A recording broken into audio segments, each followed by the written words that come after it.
बिस्मिल्लाहिर्रहमानिर्रहीम। Rashid हिजाजी think tank के साथ, और आज हमारे साथ शरीके गुफ्तगू हैं जनाब समीउल्लाह खान बरकी साहब। आप मुस्लिम लीग नून के प्रेसिडेंट हैं डिस्ट्रिक्ट प्रांत में और बड़ी समाजी शख्सियत हैं।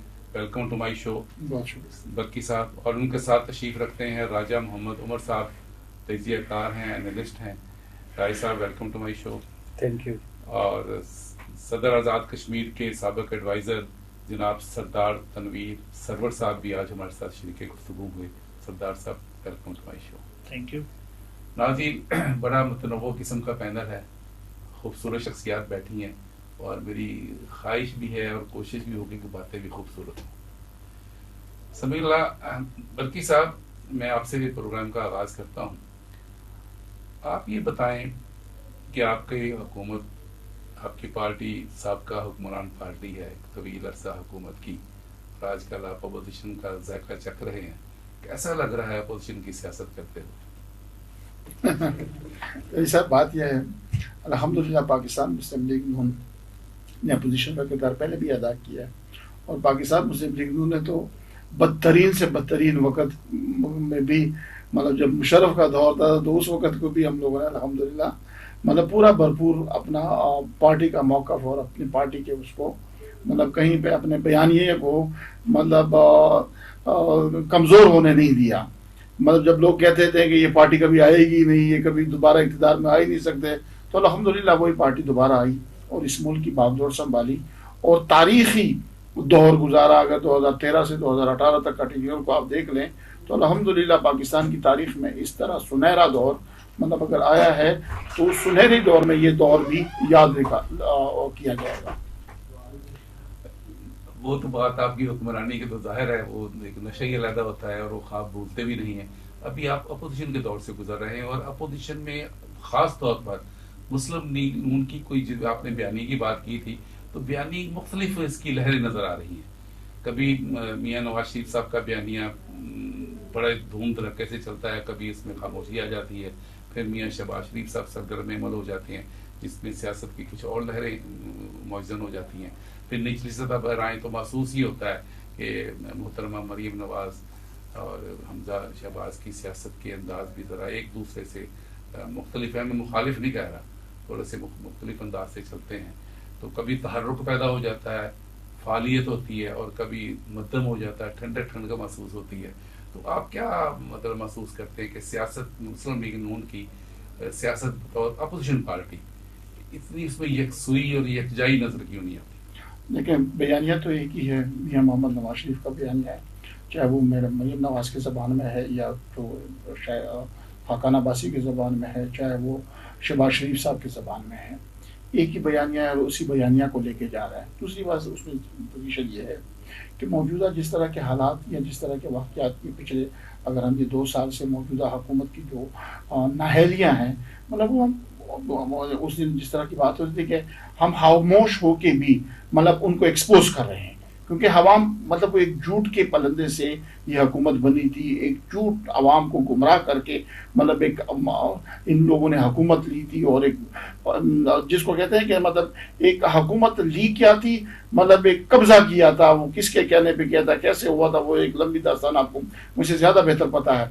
लेकिन हम लोगों ने क्या किया, मुस्लिम लीग ने क्या किया, मुस्लिम लीग ने अवाम के सामने कि जब पहले इलेक्शन कैंपेन था तो मियाँ नवाज शरीफ ने कहा था कि ये जो कह रहे हैं ये झूठ कह रही है, जो कह रहे हैं ये सारी बातें झूठी हैं। तो आज अल्हम्दुलिल्लाह वो सारी बातें झूठी होगी।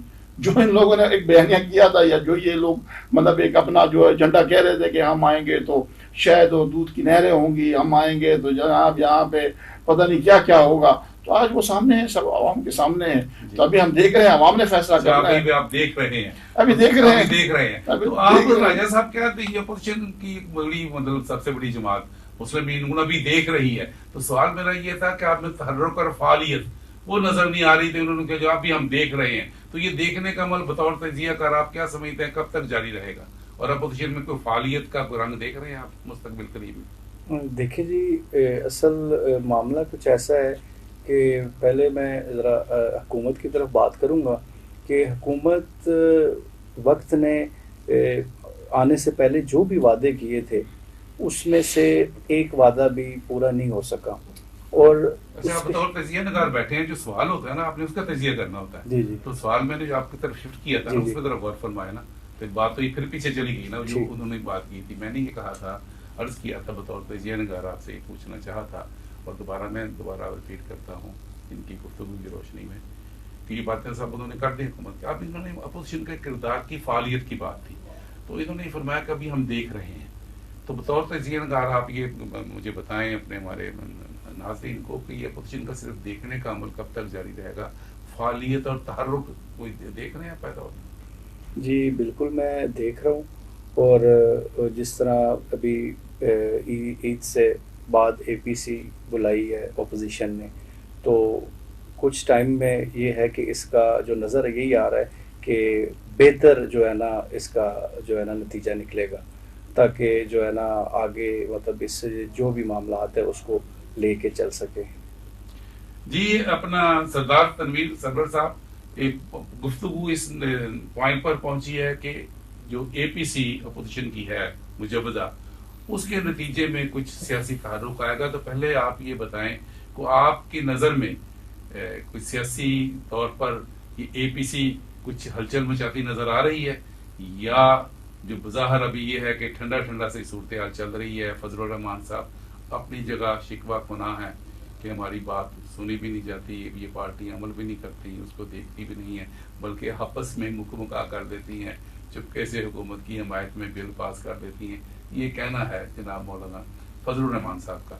जब इस किस्म की शुकूक व शुबहात की फजा हो, तो क्या आप समझते हैं कि एपीसी कोई बड़ी हलचल मचा सकती है? नहमदु व नसल्ली अला रसूलिल करीम, अम्मा बाद, औज़ु बिल्लाहि मिनश शैतानिर रजीम, बिस्मिल्लाहिर रहमानिर रहीम। ऐसा है कि चीज़ों को हमें ये देखना होगा कि हम किस तरफ दिन ब दिन लेके जा रहे हैं। क्या हम सब जमातें मिलके चीज़ों को किसी पॉजिटिव वे की तरफ लेके जा रहे हैं, या हम सब जमातें मिलके इस मुल्क को किस रास्ते की तरफ लेके जा रहे हैं? हमें इस हुकूमत के सारे वादे याद हैं कि हम पता नहीं क्या से क्या करते हैं, मगर जब लोग हुकूमत में आते हैं और हुकूमत में आके इस बात को देखते हैं कि यहाँ पर तो करने वाले होते तो पिछले भी जो गए थे वो भी करके ही कुछ जाते। यहाँ पे जो सबसे बड़ा मसला चला आ रहा है वो ये आ रहा है कि जब पिछले 5 साल पहले जब पीटीआई की गवर्नमेंट नहीं थी और पीटीआई ऑपोजिशन में थी, और जितने बुरे तरीके से इस हुकूमत ने बिहेव किया उस टाइम, जो आज हुकूमत में और उस टाइम ऑपोजिशन में थे, तो हम उस टाइम भी बैठ के कह रहे थे कि ये एक ऐसा कल्चर डेवलप कर रहे हैं कि जिस कल्चर के आने के बाद जब कहीं अगर ये गवर्नमेंट में आ भी गए, ठीक है, जो नजर कहीं से भी नहीं आता था कि ये कभी भी गवर्नमेंट में आएंगे, अगर ये कहीं से आ भी गए तो इनके साथ इससे भी बुरा असर होगा। यहाँ पे मैं एक ही बात करूंगा, जो करोगे वैसे ही भरोगे, ठीक है। जो इन्होंने किया हुआ है ये वैसा ही भर रहे हैं। जहां तक आपका सवाल है, मौलाना फजलुर रहमान की कोशिश, नून लीग की कोशिश, पीपल्स पार्टी की कोशिश, बाकी तमाम जमातों की कोशिश, तो जो ये करके आए हुए थे वैसा ही इन्होंने अभी देखना है। और चूंकि ये एक ऐसी गवर्नमेंट है जिसको ये पता ही नहीं था कि इन्होंने गवर्नमेंट चलानी कैसे। जब किसी को ये ना पता हो कि गवर्नमेंट चलानी कैसे है, तो उनके लिए तो ये सब्जेक्ट, ये गवर्नमेंट, ये चीजें ये इतनी मुश्किल हैं कि मुझे नहीं लगता किसी भी सूरत में, आप भी पिछले 1.5-2 साल की प्रोग्रेस देख चुके हैं कि मुल्क चलाना तो बहुत दूर की बात है, मुल्क संभालना मुश्किल है। मुल्क चलाना इन्हें नहीं आता, हुकूमत करना इन्हें नहीं आता, इन्हें ढंग का पता ही नहीं है कि सियासत किस तरह करनी है, हुकूमत किस तरह करनी है। जैसा इन्होंने किया है वैसे ही भरेंगे, ये आपका तजिया और कहना। जब अपना बल्कि साहब ऐसी सूरत हाल हो कि हुकूमत इन्हें चलाने नहीं आती हो, ढंग के ये काम ना कर सकें, अपने जो इन्होंने जैसा करना वैसा भरना ना अपोजिशन सलीके से की, ना हुकूमत से ही कर रहे हैं, ये कहना है जनाब सरदार तनवीर सरवर साहब का। तो ऐसी सूरत में तो अपोजिशन का काम बड़े आसान हो जाता है। एक फजूल सी गवर्नमेंट बैठी है, नकम्मी गवर्नमेंट बैठी है जो करी कुछ नहीं रही है और उसका कोई रिकॉर्ड भी अच्छा नहीं है, इसके बावजूद अपोजिशन में दमखम नजर क्यों नहीं आ रहा? देखिए, बात यह है कि सबसे पहले है मुल्क मतलब हुकूमत जो काम करने वाले होते हैं ना, जिस तरह 5 साल पहले इन लोगों ने जो अपोजिशन का किरदार अदा किया था कि रोज सड़कों पे होते थे, रोज यहाँ पे मतलब क्या क्या नहीं होता था। तो अल्हम्दुलिल्लाह उस पिछली हुकूमतें अपना कारकर्दगी करते रहे। इनके पास तो एक ऐसा ग्राउंड है PMLN की, अगर या मौजूदा हमारी जो अपोजिशन की जो इस वक्त की तक की जो पोजीशन थी वो ये थी कि इनको मौका दिया जाए, कम से कम ये सियासी शहीद तो ना बने। ये तो ना कहे ना कि हमें मौका नहीं दिया गया, अगर हमें मौका दिया होता तो हम यहाँ पे ये कर देते, हम यहाँ पे ये शहद और दूध की नहरें बिल्कुल तैयार थी, लेकिन अपोजिशन वालों ने हमें काम नहीं करने दिया। इतना बेहतरीन मतलब एक काम करने का मौका कभी भी किसी भी हुकूमत को नहीं मिला। लेकिन उसके बाद जब नायल होता है तो नायल ही है, तो इनके पास मतलब कोई अब काम करने वाले लोग ही नहीं है। ये कह रहे थे इलेक्शन से पहले कि हमारे पास 200 मायरे माशियात है, तो वो अभी पता चल गया वो सारे मायरे मंशियात थे।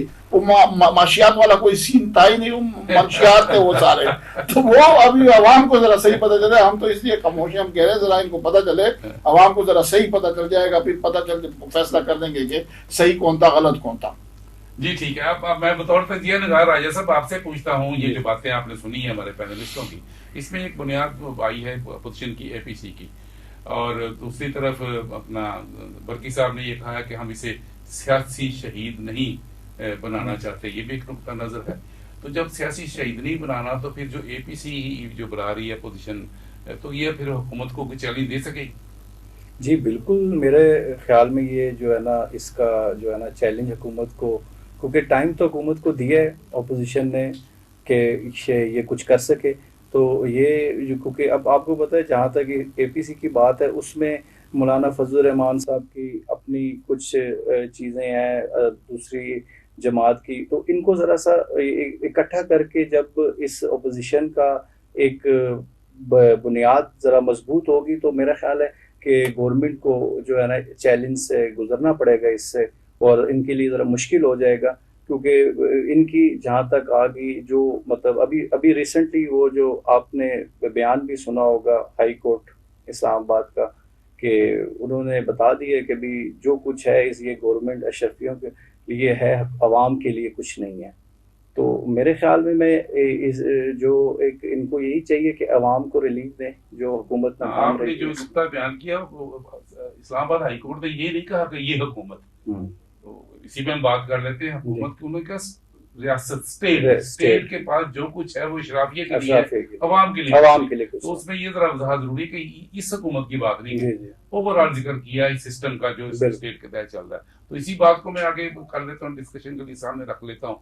तो आप ये फरमाएं सरदार तनवीर सरवर साहब कि जिस मुल्क में हाई कोर्ट अदालत आलिया इस्लामाबाद की जो हाई कोर्ट है उस ये कह दे वाशराफ अल्फाज में क्लैरिटी के साथ बिल्कुल क्लियर, कोई भाम नहीं रखा कि रियासत में जो कुछ है वो शराफिये के लिए, अवाम के लिए कुछ नहीं है। तो इस पे आप क्या कमेंट करेंगे? इसमें किसी हुकूमत का तस्करा नहीं है, लगता ही है एक तसलसल है, हर दौरे हुकूमत में यही कुछ हुआ और यही कुछ हो रहा है। असल में ये कौन सा अभी शुरू हुआ है जहाँ पे अच्छी खासी शराब की बोतल शहद की बोतल बन जाती है, ठीक है, चीफ जस्टिस खुद एक शराब की बोतल पकड़ते हैं सिंध में और वही शाम को शहद की बोतल बन जाती है। तो इसका तो कोई हल है ही नहीं, क्योंकि ये कोई बहुत ही माजरत के साथ ये कोई आज से नहीं शुरू है, ये पिछली भी तमाम हुकूमतों से, बल्कि मैं तो मतलब आप कहते हैं इसका कोई हल नहीं है? इसका कोई हल नहीं है, आप ये कहना है इसका कोई हल नहीं है। जब तक इसका हल निकालने के लिए हमारी कौम को बेवकूफ भी बनाया गया आज से 1.5-2 साल पहले, ये कह के कि हम आ रहे हैं और हम इसका हल निकालेंगे, ठीक है, और पूरी कौम बेवकूफ बनी और उन्होंने कहा जी यहाँ पे वाकई एक हल निकालने के लिए गवर्नमेंट आ रही है। इसी सिस्टम को खत्म करने के लिए लोगों ने, जो सो कॉल्ड लोगों ने वोट दिया, ठीक है, वो आपको भी पता है वोट कहाँ से डला और कैसे डला, ठीक है।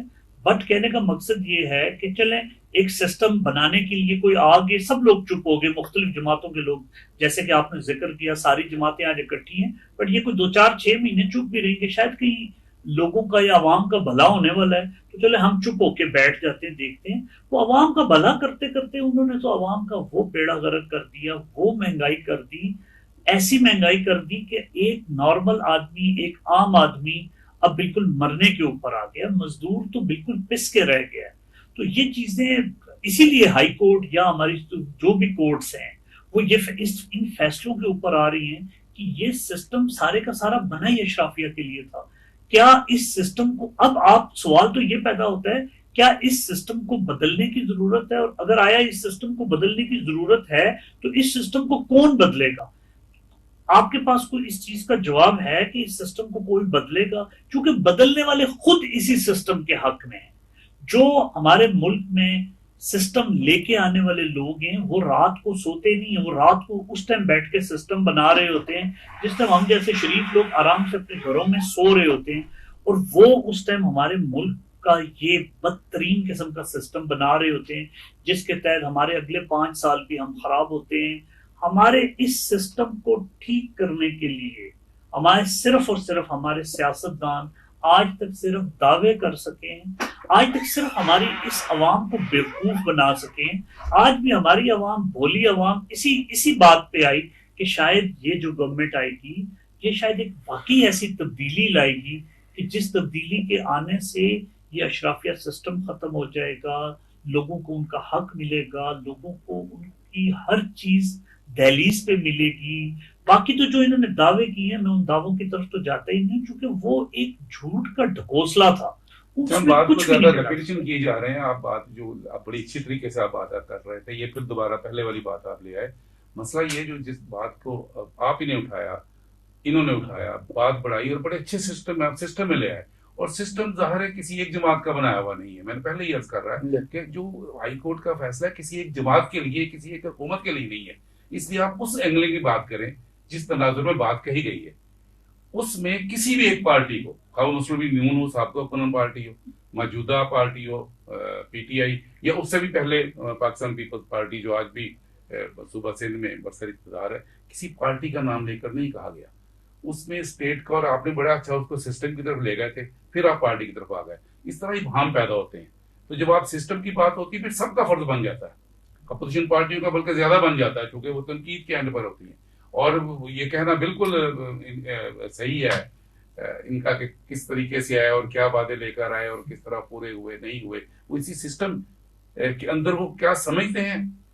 मैं बल्कि साहब आपकी तरफ आ रहा हूँ कि आप ये समझते हैं कि मौजूदा सिस्टम, जिस सिस्टम के तहत आपने हुक्मरानी की, आपकी जमात ने, जिस सिस्टम के तहत पाकिस्तान पीपल्स पार्टी अब भी सिंध में हुक्मरान है और सबका पाकिस्तान के वफाकी सतह पर भी, पंजाब की सतह पर भी हुक्मरान रही, जिस सिस्टम की बुनियाद पर अब पीटीआई हुक्मरान है, क्या इस सिस्टम में इतनी सकत, इतनी जान, इतनी कैपेसिटी, इतनी सलाहियत है कि वो अवाम के जो छिने हुए हकूक हैं उनको मिल सकें? और अशराफिया ने, मैं तो बल्कि माजरत के साथ कहा था, तो ही बदमाश किया है जिन्होंने अवाम के हकूक को सलब कर रखा है, ये अशराफिया की तरफ से हो गए।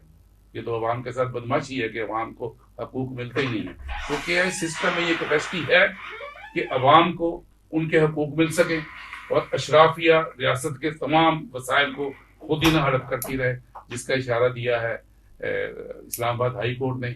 इस पर बात होगी, लेकिन अभी एक ब्रेक लेते हैं। यही सवाल मैं तीनों पैनलिस्टों के पास लेकर आऊंगा कि अपनी प्रपोजल दें कि क्या होना चाहिए। ठीक है, ब्रेक।